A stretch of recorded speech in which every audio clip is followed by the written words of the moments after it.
রসুন, আদা,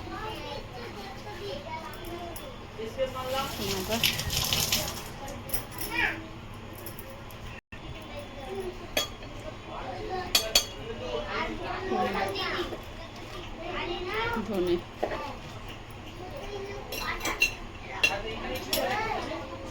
গরম মশলা,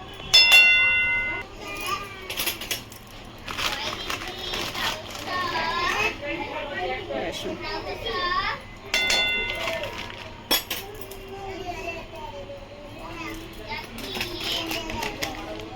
কস্তুরি,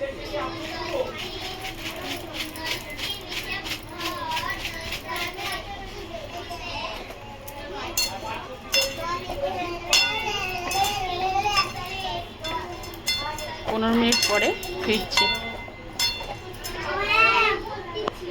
15 মিনিট হয়ে গেছে।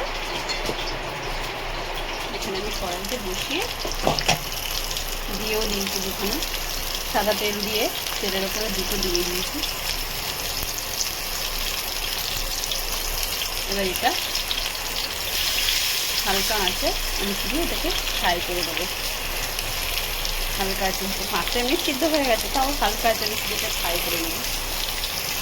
পরে ঠিক দেখুন বন্ধুরা, এবার আমি উল্টাবার চেষ্টা করবো পাশ থেকে।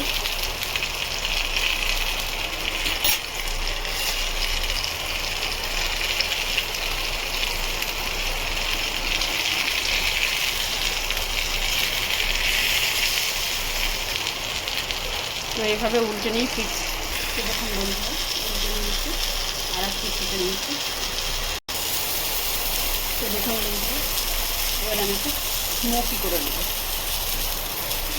এর উপরে আপনারা বাটার দিতে পারেন, কিন্তু আমি বাটার দেবো না, এমনি জাস্ট গুলি গুলি করে উল্টে নেব। বাটার দিতে আমার অসুবিধা আছে, এই জন্য বাটার দেবো না। তো স্মোক করে ফিরছি। তো দেখুন বন্ধুরা, আমার কমপ্লিট রান্নাটা হয়ে গেছে। Bye bye.